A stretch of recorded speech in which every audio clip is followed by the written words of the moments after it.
Good evening everyone. ಇವತ್ತು ನಾವು ನಿನ್ನೆ ಕೆಮಿಸ್ಟ್ರಿ ಕ್ಲಾಸ್ ನ ಕಂಟಿನ್ಯೂ ಮಾಡ್ತಾ ಇದ್ದೀವಿ. ಇದೆಲ್ಲ ಬೇಸಿಕ್ ಸೈನ್ಸ್ ಆಗಿರೋದ್ರಿಂದ ನಿಮಗೆ ಮುಂದೆ ಕಾಂಪಿಟೇಟಿವ್ ಎಕ್ಸಾಮ್ ಗಳಿಗೆ ಹೆಲ್ಪ್ ಆಗುತ್ತೆ. ಯಾಕಂತ ಹೇಳಿದ್ರೆ ಬೇಸಿಕ್ಸ್ ಕರೆಕ್ಟ್ ಆಗಿದ್ರೆ ಮಕ್ಕಳಿಗೆ ಅದು ಮುಂದೆ ಕಾಂಪಿಟೇಟಿವ್ ಎಕ್ಸಾಮ್ಸ್ ಅಥವಾ ಯಾವುದೇ ಎಕ್ಸಾಮ್ಸ್ ತಗೋಬೇಕು ಅಂತ ಹೇಳಿದ್ರೆ ಬೇಸಿಕ್ ಸೈನ್ಸ್ ಇಂಪಾರ್ಟೆಂಟ್ ಆಗಿರೋದ್ರಿಂದ ಇವಾಗ ಕರೆಕ್ಟ್ ಆಗಿ ಅರ್ಥ ಮಾಡ್ಕೋಬೇಕು. ಇದು ನನ್ನ ಮಗಳಿಗೆ ನಾನು ಹೇಳ್ಕೊಡ್ತಾ ಇರೋದು, ಅದನ್ನೇ ನಾನು ಇಲ್ಲಿ ವಿಡಿಯೋದಲ್ಲಿ ಪ್ರೊಜೆಕ್ಟ್ ಮಾಡ್ತಾ ಇದ್ದೀವಿ. ಸೊ ಯಾರ್ಯಾರಿಗೆ ಬೇಕು ನೋಟಿಫಿಕೇಶನ್ ಎಲ್ಲರೂ ಸಬ್ಸ್ಕ್ರೈಬ್ ಮಾಡ್ಕೊಳ್ಳಿ. ಬೇಸಿಕ್ ಸೈನ್ಸ್ ಇಂಪಾರ್ಟೆಂಟ್ ಇರೋದ್ರಿಂದ ಇದನ್ನ ನನ್ನ ಮಕ್ಕಳಿಗೆ ನಾನು ಯಾವಾಗಲೂ ಹೇಳ್ತಾ ಇರ್ತೀನಿ. ಸೊ ಇದನ್ನ ನಾವು ಇವತ್ತು ಸಾಲ್ಯುಬಿಲಿಟಿ ಆಫ್ ಸಬ್ಸ್ಟೆನ್ಸಸ್ ಇದು ಕಂಟಿನ್ಯೂಯೇಷನ್. ನಿನ್ನೆ ಲಾಸ್ಟ್ ಕ್ಲಾಸ್ ನಮಗೆ concentration of A solution find out ಮಾಡೋದು ಹೇಳಿದ್ದೆ ನಾನು. ಅದ್ರ continuation solubility of A substance. Here the maximum amount of solute that dissolved in a fixed quantity of solvent.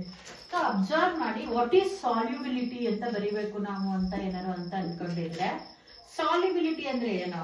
ಯಾವ್ದೋ ನನ್ನ ಹತ್ರ ಒಂದು ವಾಟರ್ ಇದೆ, ಈ ವಾಟರ್ಗೆ ಒಂದಷ್ಟು ಶುಗರ್ ಹಾಕ್ತಾ ಇದ್ದೀನಿ. ಒಂದಷ್ಟು ಶುಗರ್ ಹಾಕ್ತಾ ಇದ್ದೀನಿ ಅಂದ್ರೆ sugar will be the salute and water will be the solvent ಆಗಿ ವರ್ಕ್ ಆಗುತ್ತೆ. ಇಲ್ಲಿ ಇಷ್ಟು ವಾಟರ್ ಇದೆ ನನ್ನ ಹತ್ರ, ಇದಕ್ಕೆ ಎಷ್ಟು ಶುಗರ್ ಸಾಲ್ಯೂಬಲ್ ಆಗುತ್ತೆ ಅಷ್ಟು ಶುಗರ್ ಮಾತ್ರ ಹಾಕಕ್ಕೆ ಸಾಧ್ಯ ಇದೆ, ಅಥವಾ ಅದನ್ನ ಕರಗ್ಸಕ್ಕೆ ಅಷ್ಟೇ ಕರಗ್ಸಕ್ಕೆ ಸಾಧ್ಯ ಇರೋದು. ಅದನ್ನೇ ನಾವೇನಂತ ಕರಿತೇವೆ? ಸಾಲ್ಯುಬಿಲಿಟಿ ಅಂತ ಕರಿತೇವೆ. ಯಾವುದೋ ಒಂದು ಸಾಲ್ವೆಂಟ್ಗೆ ತನ್ನಲ್ಲಿ ಎಷ್ಟು ಕರಗಿಸ್ಕೊಳ್ಳೋ ಶಕ್ತಿ ಇದೆ, ಎಷ್ಟು ಕರ್ಕೋಗುತ್ತೆ. For a fixed quantity of solvent, how much solute it dissolve. This concept is called as the solubility of substance ಅಂತ ಕರೀತೇವೆ. Next, a solution that cannot dissolve any more solute at a given temperature is called as a saturated solution.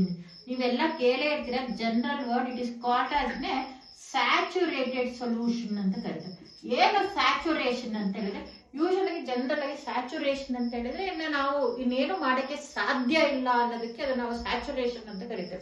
So ಅದೇ ತರ solution ಅಲ್ಲೂ ತನ್ನಲ್ಲಿ ಕರಗಿಸ್ಕೊಳಕ್ಕೆ ಸಾಧ್ಯ ಇಲ್ಲ, ಎಷ್ಟು ಮಟ್ಟಿನ salute ನ ಕರಗಿಸ್ಕೊಳಕ್ಕೆ ಸಾಧ್ಯ ಇಲ್ಲ. ಫಾರ್ ಎ ಗಿವನ್ ಟೆಂಪರೇಚರ್, ಅಥವಾ ಟೆಂಪರೇಚರ್ ಇನ್ಕ್ರೀಸ್ ಮಾಡ್ತೀವೋ ರೈಸ್ ಮಾಡ್ತೀವೋ ಡೌನ್ ಮಾಡ್ತೀವೋ ಆಗ ಸಾಲ್ಯುಬಿಲಿಟಿ ವೇರಿ ಆಗುತ್ತೆ ಸಾಲ್ವೆಂಟ್ ಇಂದು. ಅದಕ್ಕೆ ನಾವು ಡೆಫಿನೇಷನ್ ಬರೆಯುವಾಗ ಏನಂತ ಹೇಳ್ತೀವಿ? A solution that cannot dissolve any more salute at a given temperature is called as a saturated solution. ಎಲ್ಲರಿಗೂ ಸ್ಯಾಚುರೇಷನ್ ಅಂತ ಯೂಶಲಿ ಏನಂತ ಹೇಳ್ತೀವಿ? ಸ್ಯಾಚುರೇಷನ್ ಸ್ಟೇಟ್ ಅಂತ ಕರಿತೀವಿ. ಸ್ಯಾಚುರೇಷನ್ ಅಂತ ಹೇಳಿದ್ರೆ ನಮ್ಮ ಕೈಲಿ ಇನ್ನೇನು ಆಗದೇ ಇಲ್ಲ ಅಂತ ಹೇಳ್ಬಿಟ್ಟು ಸ್ಯಾಚುರೇಟೆಡ್ ಸೊಲ್ಯೂಷನ್. ಅದೇ ತರ ಸೊಲ್ಯೂಷನ್ಗೆ ಸ್ಯಾಚುರೇಟೆಡ್ ಸೊಲ್ಯೂಷನ್ ಅಂತ ಕರಿಬೇಕಂತ ಹೇಳಿದ್ರೆ it cannot dissolve any more salute in it. ಇನ್ನು ಈ ನೀರೊಳಗೆ ಸಕ್ಕರೆ ಕರಗಿಸಕ್ಕೆ ಸಾಧ್ಯನೇ ಇಲ್ಲ ಅಂತ ಸೊಲ್ಯೂಷನ್ ಸ್ಯಾಚುರೇಟೆಡ್ ಸೊಲ್ಯೂಷನ್ ಅಂತ ನಾವು ಕರಿತೇವೆ. ಈಗ ಸ್ಯಾಚುರೇಟೆಡ್ ಸೊಲ್ಯೂಷನ್ ಕಾನ್ಸೆಪ್ಟ್ ಏನಿದೆ, ಕೆಲವೊಬ್ಬರಿಗೆ ಐಡಿಯಾನೇ ಇಲ್ಲ ವಾಟ್ ಈಸ್ ಸ್ಯಾಚುರೇಟೆಡ್ ಸೊಲ್ಯೂಷನ್ ಅಂತ ಹೇಳ್ಬಿಟ್ಟು. ಈಗ ನಾವು ಹೇಳ್ತೀವಿ ಒಂದು 100 ಗ್ರಾಮ್ ಆಫ್ ಶುಗರ್ ನ 100 ಗ್ರಾಮ್ ಆಫ್ ವಾಟರ್ ಅಲ್ಲಿ ಕರಗಿಸಬಹುದು ಅಂತ ಹೇಳ್ತಾರೆ. ಅದೇ ನಾನು 150 ಗ್ರಾಮ್ ಆಫ್ ಶುಗರ್ ನ 100 ಗ್ರಾಮ್ ಆಫ್ ವಾಟರ್ ಅಲ್ಲಿ ಕರಗಿಸಬಹುದಾ ಅಂತ ಹೇಳ್ಬಿಟ್ಟು ಕ್ವಶನ್ ಬಿಡುತ್ತೆ. ಕರಗಿಸಬಹುದು, ಅದೇ ಕರಗಲ್ಲ. ಎಕ್ಸ್ಟ್ರಾ ಎಷ್ಟಾಗಿದೆ ನಮ್ಗೆ? ಎಕ್ಸ್ಟ್ರಾ 50 ಗ್ರಾಮ್ ಆಗಿದೆ. ನಾವೇನಾದ್ರೂ 100 ಗ್ರಾಮ್ನೇ 100 ಗ್ರಾಮ್ ಆಫ್ ವಾಟರಿಗೆ ಕರಗಿಸಿದಾಗ ಇದು ಅದಕ್ಕಿಂತ ಒಂದೇ 1% ಜಾಸ್ತಿನೂ ಇದು ಕರಗಿಸ್ಕೊಳ್ಳೋಕೆ ಸಾಧ್ಯ ಇಲ್ಲ. ಈ ಪರ್ಫೆಕ್ಟ್ ಸೊಲ್ಯೂಷನ್ ನಾವು ಸ್ಯಾಚುರೇಟೆಡ್ ಸೊಲ್ಯೂಷನ್ ಅಂತ ಕರಿತೇವೆ. ಇದರಲ್ಲಿ ಸುಮಾರು ಜನಕ್ಕೆ ಇದು ಸ್ಯಾಚುರೇಷನ್ ಬಗ್ಗೆ ಐಡಿಯಾನೇ ಇರಲ್ಲ. ಕಾಂಪಿಟೇಟಿವ್ ಎಕ್ಸಾಮ್ ಗಳಲ್ಲಿ ವಾಟ್ ಈಸ್ ಸ್ಯಾಚುರೇಟೆಡ್ ಸೊಲ್ಯೂಷನ್ ಅಥವಾ ಸ್ಯಾಚುರೇಷನ್ ಸೊಲ್ಯೂಷನ್ ರಿಲೇಟೆಡ್ ಆದ ಪ್ರಾಬ್ಲಮ್ಸ್ ಗಳು ಬರುತ್ತೆ. ಸೊ ಇದು ಬೇಸಿಕ್ ಕಾನ್ಸೆಪ್ಟ್ ಗೊತ್ತಿದ್ರೆ ಯಾವುದೇ ಕ್ವೆಶ್ಚನ್ ಕೊಟ್ಟರು ಟ್ವಿಸ್ಟ್ ಮಾಡಿ ಕೊಟ್ಟರು ಅದನ್ನ ಬರೀಬಹುದು. ವಾಟ್ ಈಸ್ ಸ್ಯಾಚುರೇಟೆಡ್ ಸೊಲ್ಯೂಷನ್ ಅಂತ ಹೇಳಿದ್ರೆ the solution that cannot dissolve any more solute, ಅದಕ್ಕೆ ತನ್ನಲ್ಲಿ ಕರಗಿಸ್ಕೊಳ್ಳೋ ಶಕ್ತಿ ಇಲ್ಲ ಅಂತ ಹೇಳಿದ್ರೆ given temperature it's called as a saturation ಅಂತ ಕರಿತೇವೆ. Next is called a graph. Graph ನ solubility versus temperature. This graph is called solubility graph ಅಂತ ಕರಿತೇವೆ. ಕೆಲವೊಂದೊಂದು ಕಾಂಪೌಂಡ್ ಗೆ ಡಿಫ್ರೆಂಟ್ ಟೈಪ್ಸ್ ಆಫ್ ಸಾಲ್ಯುಬಿಲಿಟಿ ಇರುತ್ತೆ. ಡಿಫ್ರೆಂಟ್ ಟೆಂಪರೇಚರ್ ಅಲ್ಲಿ ಅದು ಡಿಫ್ರೆಂಟ್ ತರ ಬಿಹೇವ್ ಮಾಡುತ್ತೆ. ಫಾರ್ ಎಕ್ಸಾಂಪಲ್, ನಾವು ಯಾವ್ದಾದ್ರು ಸಕ್ಕರೆ ನೀರಲ್ಲಿ ಕರಗಿಸ್ತಾ ಇದೀವಿ ಅಂತ ಹೇಳಿದ್ರೆ ಬರೇ ಮಾಮೂಲಿ ಟೆಂಪರೇಚರ್ ಅಲ್ಲೇ ಬೇರೆ ತರ ಕರಗಿದ್ರೆ ಅದಕ್ಕೆ ಒಂದು ಟೆಂಪರೇಚರ್ ಇನ್ಕ್ರೀಸ್ ಮಾಡಿದ್ರೆ ಅದು ಬೇರೆ ತರ ಕರಗಕ್ಕೆ ಸ್ಟಾರ್ಟ್ ಆಗುತ್ತೆ. ಅದು ಟೆಂಪರೇಚರ್ ಮತ್ತೆ ಸಾಲ್ಯುಬಿಲಿಟಿ ಟೆಂಪರೇಚರ್ ಗ್ರಾಫ್ ಅಲ್ಲಿ ನಮಗೆ ತೋರ್ಸಕ್ಕೆ easy. As the temperature increase ಮಾಡಿದ್ರು ಡಿಕ್ರೀಸ್ ಮಾಡಿದ್ರು ಕೆಲವೊಂದು ಲಿಕ್ವಿಡ್ ಇದು ಸಾಲ್ಯುಬಿಲಿಟಿ ವೇರಿ ಆಗುತ್ತೆ. Okay, and next concept is methods of separation of homogeneous mixture. There is three concepts important. First one is called crystallization, second one is called distillation, third one paper chromatography ಅಂತ ಹೇಳ್ತೀವಿ. ಇದು ಏನೇನಕ್ಕೆ separate ಮಾಡಕ್ಕೆ use ಮಾಡ್ತೀವಿ ಅಂತ further ಹೇಳ್ತೀವಿ. First one is called crystallisation ಅಂತ ಕರೀತಾರೆ. Here crystallization, what is crystal ಅಂತ ಹೇಳಿದ್ರೆ crystal is a solid that is made up of particles arranged in a regular geometric pattern ಅಂತ ಹೇಳಿದ್ರೆ ಈಗ ಒಂದು ಯಾವ್ದೋ ಒಂದಿದೆ ಅದ್ರ ರೆಗ್ಯುಲರ್ ಜಾಮೆಟ್ರಿಕ್ ಪ್ಯಾಟರ್ನ್ ಅಲ್ಲೇ ಅರೇಂಜ್ ಆಗಿದೆ. It's called crystal. ಇದಕ್ಕೆ ಫಾರ್ ಎಕ್ಸಾಂಪಲ್ ಅಂತ ಹೇಳಿದ್ರೆ ಸಾಲ್ಟ್, ಕ್ರಿಸ್ಟಲ್ ಸಾಲ್ಟ್ ಎಲ್ಲರೂ ನೋಡಿರ್ತೀರಾ. That will be the example for crystal salt. Okay, in a laboratories the process of forming a crystals from saturated solution is called as crystallization.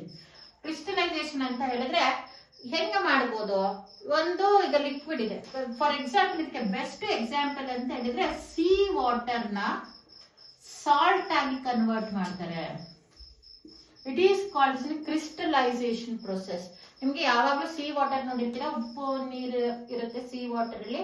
ಅದನ್ನ ಏನ್ ಮಾಡ್ತೀರಾ, evaporation ಬಿಡ್ತೀರಾ. Evaporation ಆಗ್ಬಿಟ್ಟು ನಮಗೆ ಒಂದೊಂದು ಕ್ರಿಸ್ಟಲ್ ಫಾರ್ಮ್ ಆಗುತ್ತೆ. ದಟ್ ಇಸ್ ಕಾಲ್ಡ್ ಸಾಲ್ಟ್ ಅಂತ ನಾವು ಹೇಳ್ತೀವಿ. Okay, this is the best example for crystallization process.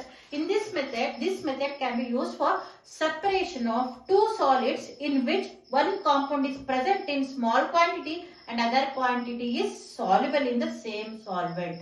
ಅಥವಾ ಇದಕ್ಕೆ ಬೆಸ್ಟ್ ಎಕ್ಸಾಂಪಲ್ ಅದೇ ನಾನು ಹೇಳಿದಾಗ ಸಿ ವಾಟರ್ ಒಂದು ಸ್ಯಾಚುರೇಟೆಡ್ ಸೊಲ್ಯೂಷನ್ ಆಗುತ್ತೆ, ಸ್ಯಾಚುರೇಟೆಡ್ ಸೊಲ್ಯೂಷನ್ ಇಂದ ಸಾಲ್ಟ್ ಆಗುತ್ತೆ. This will be the crystallisation process. This method can also be use for purification of solids. ನಾವ್ ಅಂತ ಹೇಳ್ತೀವಿ, ಈಗ ಏನಂತ ಹೇಳಿದ್ರೆ ಫಾರ್ ಎಕ್ಸಾಂಪಲ್ ಈಗ ನನಗೆ ಯಾವ್ದೋ ಒಂದು ಟೂ ಥಿಂಗ್ಸ್ ಗಳು separate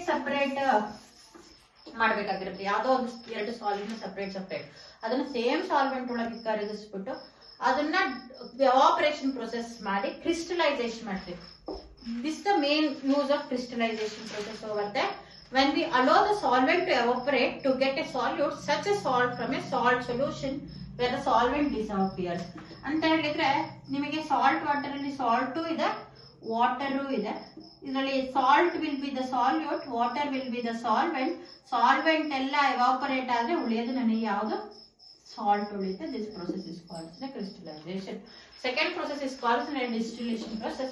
Here distillation is a homogeneous mixture of two miscible liquids can be separated by heating the mixture until liquid with a lower boiling point evaporize and vapor then cooled, turning back into liquid. This process is known as distillation.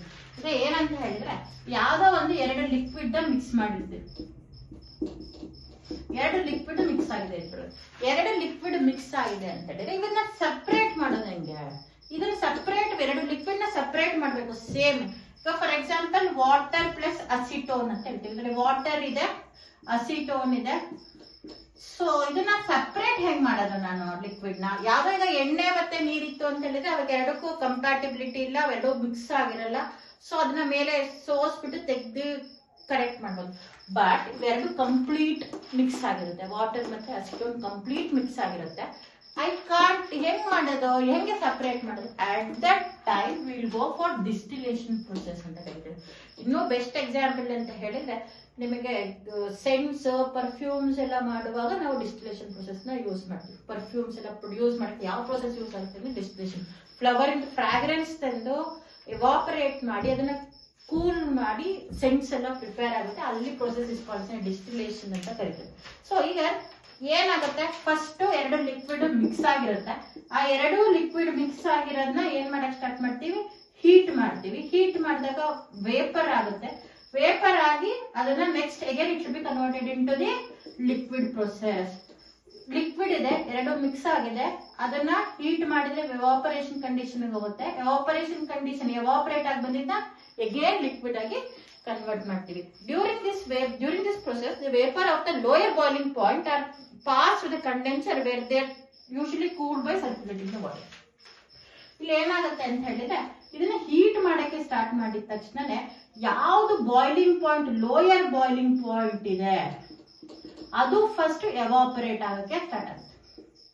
So ಇದರಲ್ಲಿ water ಮತ್ತೆ acetone ಅಲ್ಲಿ ಅಸಿಟೋನಿಗೆ 56 degree of boiling point ಇದ್ರೆ ವಾಟರಿಗೆ 100 degree centigrade ಅಷ್ಟು boiling point ಇದೆ. ಆದ್ಮೇಲೆ ಇನ್ನೊಂದು distillation process ನ ನಡೆಸಬೇಕು ಅಂದ್ರೆ ಮಸ್ಟ್ ಅಂಡ್ ಶುಡ್ ಕಂಡೀಷನ್ ಏನಂತ ಹೇಳಿದ್ರೆ 25 ಡಿಗ್ರಿ ಸೆಂಟಿಗ್ರೇಡ್ ವೇರಿಯೇಷನ್ ಇರಬೇಕು. ಒಂದು ಲಿಕ್ವಿಡ್ಗೂ ಇನ್ನೊಂದು ಲಿಕ್ವಿಡ್ಗೂ boiling point minimum of 25 degree variation ಇದ್ರೆ ಮಾತ್ರ ನಾವು ಈ ಪ್ರೊಸೆಸ್ ನ ನಡೆಸಕ್ ಸಾಧ್ಯ ಇರುತ್ತೆ. ಇಲ್ಲ ಅಂತ ಹೇಳಿದ್ರೆ ಪ್ರೊಸೆಸ್ ಇದನ್ನು ನೋಟ್ ಮಾಡ್ಕೋಬೇಕು. ಎಷ್ಟು ಮಿನಿಮಮ್ ಡಿಫರೆನ್ಸ್ ಇರಬೇಕು, ಅಷ್ಟು ಮಿನಿಮಮ್ ಡಿಫರೆನ್ಸ್ ಇದ್ರೆ ಮಾತ್ರ ನಾನು ಡಿಸ್ಟಿಲೇಷನ್ ಪ್ರೊಸೆಸ್ ಮಾಡಕ್ಕೆ ಸಾಧ್ಯ. ಇಲ್ಲ ಎರಡಕ್ಕೂ 100 ಇದೆ, ಯಾವ್ದೋ ಒಂದು ವಾಟರ್ ಜೊತೆಗೆ ಇನ್ನೊಂದು ಯಾವ್ದೋ ಇದೆ, ಅದಕ್ಕೂ 100 ಡಿಗ್ರಿ ಸೆಂಟಿಗ್ರೇಡ್ ಬಾಯ್ಲಿಂಗ್ ಪಾಯಿಂಟ್ ಇದೆ ಅಂತ ಹೇಳಿದ್ರೆ ಡಿಸ್ಟಿಲೇಷನ್ ಪ್ರೊಸೆಸ್ ಫೇಲ್ ಆಗುತ್ತೆ ಅಲ್ಲಿ. ಸೊ ಎಲ್ಲಿ ಇದ್ರದ್ದು ಮೇನ್ ಕೀ ಫ್ಯಾಕ್ಟರ್ ಏನಂತ ಹೇಳಿದ್ರೆ boiling point 25 degree centigrade variation ಇದೆ ಎರಡು ಲಿಕ್ವಿಡ್ ಗೆ. We can directly go for distillation process. ಆಯ್ತು, ಇದಕ್ಕೆ ವಾಟರ್ಗೆ ನಾನು ಹೇಳ್ದಂಗೆ 100 ಡಿಗ್ರಿ ಸೆಂಟಿಗ್ರೇಡ್ ಇದೆ, ಇದಕ್ಕೆ ಅಸಿಟೋನ್ಗೆ ನನಗೆ 56 ಡಿಗ್ರಿ ಸಮಥಿಂಗ್ ಏನೋ ಟೆಂಪರೇಚರ್ ಇದೆ. ಸೊ ಈಗ ಫಸ್ಟ್ ಬಾಯ್ಲ್ ಮಾಡಕ್ಕೆ ಸ್ಟಾರ್ಟ್ ಮಾಡ್ತೀನಿ. ಬಾಯ್ಲ್ ಮಾಡಕ್ಕೆ ಸ್ಟಾರ್ಟ್ ಆಗಿದ ತಕ್ಷಣ ಫಸ್ಟ್ ಯಾವ್ದು ಎವಾಪರೇಟ್ ಆಗುತ್ತೆ ಅಂತ ಹೇಳಿದ್ರೆ ಅಸಿಟೋನ್ ಎವಾಪರೇಟ್ ಆಗುತ್ತೆ. ಯಾಕಂತ ಹೇಳಿದ್ರೆ ಒಂದ್ಸತಿ 56 ಡಿಗ್ರಿ ಇಲ್ಲಿ ಹೀಟ್ ಜಾಸ್ತಿ ಮಾಡ್ತಾ ಇದ್ದಂಗೆ 56 ಡಿಗ್ರಿ ರೀಚ್ ಆಗ್ತಾ ಇದ್ದಂಗೆ ಅಸಿಟೋನ್ ಎವಾಪರೇಟ್ ಆಗಕ್ಕೆ ಸ್ಟಾರ್ಟ್ ಆಗುತ್ತೆ. ವಾಟರ್ ಬಾಯ್ಲಿಂಗ್ ಪಾಯಿಂಟ್ ಅಂತಾನೆ ರೀಚ್ ಆಗಿಲ್ಲ, ವಾಟರ್ ಹಂಗೆ ಇರುತ್ತೆ, ಅಸಿಟೋನ್ ಮಾತ್ರ ಎವಾಪರೇಟ್ ಆಗುತ್ತೆ. ಈ ಎವಾಪರೇಟ್ ಆಗಿದ್ದ ಅಸಿಟೋನ್ ನಾನು ಒಂದು ಟ್ಯೂಬ್ ಒಳಗೆ ತೆಗೆದ್ತೀನಿ. ಎವಾಪರೇಷನ್ ಆಗಿ ಅಸಿಟೋನ್ ಬರ್ತಾ ಇದೆ, ಈ ಟ್ಯೂಬ್ ಒಳಗೆ ಕಳಿಸ್ಕೊಂಡು ಇನ್ನೊಂದು ಕಂಡೆನ್ಸರ್. ಸೊ ಇಲ್ಲಿ ಒಂದು ಯಾವ್ದೋ ವಾಟರ್ ಪೈಪ್ ಕೊಟ್ಟು ಥ್ರೂ ವಾಟರ್ ನ ಕಂಡೆನ್ಸ್ ಮಾಡಿ ಆ ಅಸಿಟೋನ್ ನ ಇನ್ನೊಂದಕ್ಕೆ ರಿಟರ್ನ್. ಈಗ ಆಯ್ತು, ಒಂದು 80 ಡಿಗ್ರಿ ಸೆಂಟಿಗ್ರೇಡ್ ವರೆಗೂ ರೀಚ್ ಮಾಡಿದರೆ, ಹೀಟ್ ನ ಇನ್ಕ್ರೀಸ್ ಮಾಡಿದರೆ ಇರೋ ಅಸಿಟೋನ್ ಎಲ್ಲ ಬಂದ್ಬಿಟ್ಟು ಎವಾಪರೇಟ್ ಆಗಿ ಬಂದು ಎಲ್ಲಿ ಕಲೆಕ್ಟ್ ಆಯ್ತು, ಇಲ್ಲಿಗೆ ಬಂತು. ಇಲ್ಲಿ ಉಳಿದಿದ್ದೇನಿದು ಬರೇ ವಾಟರ್ ಇರುತ್ತೆ. ವಾಟರ್ ಬಾಯ್ಲಿಂಗ್ ಪಾಯಿಂಟ್ ಸ್ಟಾರ್ಟ್ ಆಗಿದೆ 100 ಡಿಗ್ರಿ ಸೆಂಟಿಗ್ರೇಡ್ಗೆ. ಸೊ ಇದು ರೀಚು ಆಗಿಲ್ಲ ಬಾಯ್ಲಿಂಗ್ ಪಾಯಿಂಟ್, ಬಟ್ ಅಸಿಟೋನ್ ಎಲ್ಲ ಎವಾಪರೇಟ್ ಆಗಿ ನಮ್ಗೆ ಬೇರೆ ಇದಕ್ಕೆ ಒಂದು ಕೂತಿರುತ್ತೆ. ಇದನ್ನ ನಾವು ಪ್ರೊಸೆಸ್ ನ ಡಿಸ್ಟಿಲೇಷನ್ ಪ್ರೊಸೆಸ್ ಅಂತ ಕರೀತೇವೆ. Third method will be the paper chromatography ಅಂತ ಹೇಳ್ತೀವಿ. Here we can observe that what happens when a drop of water falls on something written on sketch pen on a paper. ಒಂದು paper ಇರುತ್ತೆ, paper ಮೇಲೆ sketch pen ಅಲ್ಲಿ ಬರ್ದಿರ್ತೀವಿ, ಅದ್ರ ಮೇಲೆ ನೀರ್ ಹಾಕಿದ ತಕ್ಷಣ ಏನಾಗುತ್ತೆ, ಸ್ಕೆಚ್ ಪೆನ್ ಕಲರ್ ಬರುತ್ತೆ, ಸ್ಪ್ರೆಡ್ ಆಗುತ್ತೆ ಸ್ಕೆಚ್ ಪೆನ್. ಈಗ different colours might spread out. If you have noticed, okay, ಈಗ ನಾವು ಇದನ್ನ ಎಕ್ಸ್ಪ್ಲೈನ್ ಮಾಡಬೇಕು, ಪೇಪರ್ ಕ್ರೊಮ್ಯಾಟೋಗ್ರಫಿ ಎಕ್ಸ್ಪ್ಲೈನ್ ಮಾಡಬೇಕು ಅಂದ್ರೆ ಒಂದು ಎಕ್ಸ್ಪೆರಿಮೆಂಟ್ ಹೇಳಿದ್ದಾರೆ. ಏನಂತ ಹೇಳಿದ್ರೆ ಒಂದು ಎರಡು ಕ್ರೊಮ್ಯಾಟೋಗ್ರಫಿಕ್ ಪೇಪರ್ ತಗೊಳ್ಬೇಕು, ಅದಕ್ಕೆ ಲೈನ್ ಡ್ರಾ ಮಾಡಿ ಒಂದ್ರ ಮೇಲೆ ಡಾಟ್ ಡ್ರಾ ಮಾಡಿ ಅಂತ ಹೇಳಿದ್ದಾರೆ. ದಪ್ಪ ಡಾಟ್ ಡ್ರಾ ಮಾಡಿ ಅದನ್ನ ಯಾವ್ದಾದ್ರು ಒಂದು ಬೀಕರಿಗೆ ನೀರಿಗೆ ಟಚ್ ಆಗಂಗಿಡಿ. ಪೇಪರ್ ಕ್ರೊಮ್ಯಾಟೋಗ್ರಫಿಯಲ್ಲಿ ಏನಾಗುತ್ತೆ ಅಂತಂದ್ರೆ ಬರೀ ನೀರಿಗೆ ಪೇಪರ್ ಟಚ್ ಆದ್ರೆ ಇಂಕ್ ಸ್ಪ್ರೆಡ್ ಆಗ್ತಾ ಹೋಗುತ್ತೆ, ಮೇಲೆ ತೆಗಳ್ತಾ ಹೋಗುತ್ತೆ. ಸೊ ಇದನ್ನ ಪೇಪರ್ ಕ್ರೊಮ್ಯಾಟೋಗ್ರಫಿ ಮೆಥಡ್ ಅಂತ ಕರಿತೇವೆ. In this method separating the components of A mixture is known as paper chromatography. ಅದೇನ್ ಇಂಕ್ ಪಾರ್ಟ್ ಏನಿದೆ ಅದನ್ನು ರಿಮೂವ್ ಮಾಡ್ತಾ ಇದ್ದೀವಿ. So we are separating the components. It uses the difference in interactions of components with the solvent of the paper and separate them. The liquid carries the substance up the paper, separating based on how fast they move. They can also try the green food color instead of black ink. Okay, here 2% mass by volume salt solution as a solvent. ಇದನ್ನ ಎಲ್ಲಿ use ಮಾಡ್ತಾ ಇದೀವಿ ಅಂತ ಹೇಳಿದ್ರೆ food colouring test ಮಾಡುವಾಗ ಎಷ್ಟು colouring ಇದೆ liquid ಒಳಗೆ, ಯಾವ್ದೋ ವಾಟರ್ ಒಳಗೆ ಅಥವಾ ಯಾವ್ದ್ರೊಳಗೆ ಲಿಕ್ವಿಡ್ ಕ್ರೊಮ್ಯಾಟೋ ಪೇಪರ್ ಇಟ್ಬಿಟ್ಟು ಅದ್ರೊಳಗೆ ಇಟ್ರೆ ಫುಡ್ ಕಲರ್ ಎಷ್ಟಿದೆ ಅದು ಮೇಲೆ ಕೆಳಿತಾ ಬರುತ್ತೆ, ಇಷ್ಟು ಪರ್ಸೆಂಟೇಜ್ ಇದೆ ಅಂತ ಹೇಳಿ. ಆ ಮೆಥಡ್ ಇದನ್ನ ಯೂಸ್ ಮಾಡ್ತೇವೆ. Okay, this one of the method. First one is called as a crystallization method, second one is called as distillation, third part is called as paper chromatography. ನಿಮಗೆ homogeneous mixture separation ಬರಿಬೇಕು, question ಬರ್ತದೆ. The method of separation of homogeneous mixture ಅಂತ ಹೇಳಿದ್ರೆ you have to mention 3 points: crystallization, distillation, paper chromatography. ಇದನ್ನ correct ಆಗಿ ಓದ್ಕೊಂಡ್ರೆ ಯಾವ liquid ಅಥವಾ solid ನ ಸೆಪರೇಟ್ ಮಾಡಬೇಕು ಅನ್ನೋದನ್ನು ಕರೆಕ್ಟ್ ಆಗಿ ಬರುತ್ತೆ. ಓಕೆ, ಇದ್ರನ್ನ ನಾವು ನೆಕ್ಸ್ಟ್ ಕ್ಲಾಸ್ ಅಲ್ಲಿ ಕಂಟಿನ್ಯೂ ಮಾಡ್ತೀವಿ ವಿತ್ ಹೆಟ್ರೋಜಿನಿಯಸ್. ಇವತ್ತು ನಾವು ಪೂರ್ತಿ ಹೋಮೋಜಿನಿಯಸ್ ಮಿಕ್ಸ್ಚರ್ ನ ಕವರ್ ಮಾಡಿದೀವಿ. Next will move to the heterogeneous mixture. Okay, thank you. ಯಾರ್ಯಾರು ಸಬ್ಸ್ಕ್ರೈಬ್ ಮಾಡಿಲ್ಲ, ಇದು ಪೇಪರ್ ಕಾಂಪಿಟೇಟಿವ್ ಎಕ್ಸಾಮ್ಸ್ ಹೆಲ್ಪ್ ಆಗುತ್ತೆ. ಸೊ ಇದನ್ನ ಸಬ್ಸ್ಕ್ರೈಬ್ ಮಾಡಿ, ನೋಟಿಫಿಕೇಶನ್ ಬರುತ್ತೆ. Thank you.